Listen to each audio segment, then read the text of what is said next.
Convent शब्द पर गर्व न करें, सच समझे।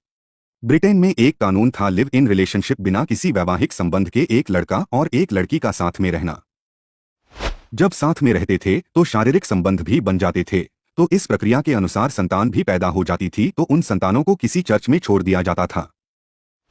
अब ब्रिटेन की सरकार के सामने यह गंभीर समस्या हुई कि इन बच्चों का क्या किया जाए। तब वहां की सरकार ने कॉन्वेंट खोले, अर्थात जो बच्चे अनाथ होने के साथ साथ नाजायज अवैध हैं, उनके लिए कॉन्वेंट बने।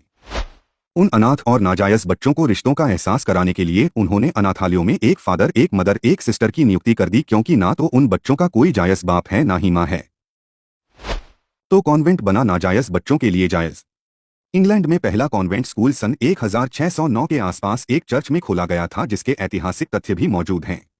और भारत में पहला कॉन्वेंट स्कूल कलकत्ता में सन 1842 में खोला गया था, परंतु तब हम गुलाम थे और आज तो लाखों की संख्या में कॉन्वेंट स्कूल चल रहे हैं।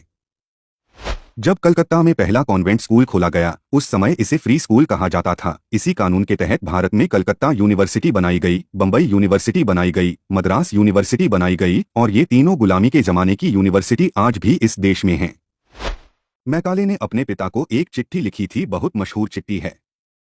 उसमें वो लिखता है कि इन कॉन्वेंट स्कूलों से ऐसे बच्चे निकलेंगे जो देखने में तो भारतीय होंगे लेकिन दिमाग से अंग्रेज होंगे।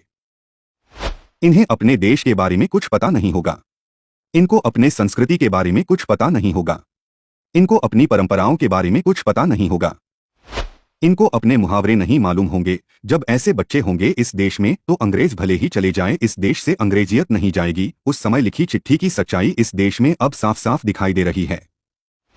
उस एक्ट की महिमा देखिए कि हमें अपनी भाषा बोलने में शर्म आती है, अंग्रेजी में बोलते हैं कि दूसरों पर रुबाब पड़ेगा। अरे हम तो खुद में हीन हो गए हैं, जिसे अपनी भाषा बोलने में शर्म आ रही है, दूसरों पर रोब क्या पड़ेगा। लोगों का तर्क है कि अंग्रेजी अंतर्राष्ट्रीय भाषा है। दुनिया में 204 देश हैं और अंग्रेजी सिर्फ 11 देशों में ही बोली, पढ़ी और समझी जाती है, फिर ये कैसे अंतर्राष्ट्रीय भाषा है। शब्दों के मामले में भी अंग्रेजी समृद्ध नहीं है। इन अंग्रेजों की जो बाइबिल है वो भी अंग्रेजी में नहीं थी, और ईसा मसीह अंग्रेजी नहीं बोलते थे। ईसा मसीह की भाषा और बाइबिल की भाषा अरमिक थी। अरमिक भाषा की लिपि जो थी वो हमारे बंगला भाषा से मिलती जुलती थी। समय के कालचक्र में वो भाषा विलुप्त हो गई।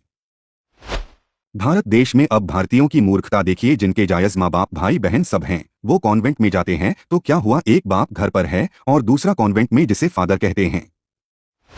आज जिसे देखो कॉन्वेंट खोल रहा है, जैसे बजरंग बली कॉन्वेंट स्कूल, माँ भगवती कॉन्वेंट स्कूल। अब इन मूर्खों को कौन समझाए कि भैया माँ भगवती या बजरंग बली का कॉन्वेंट से क्या लेना देना। दुर्भाग्य की बात यह है कि जिन चीजों का हमने त्याग किया, अंग्रेजों ने वो सभी चीजों को पोषित और संचित किया, और हम सबने उनकी त्यागी हुई गुलामी सोच को आत्मसात कर गर्वित होने का दुस्साहस किया।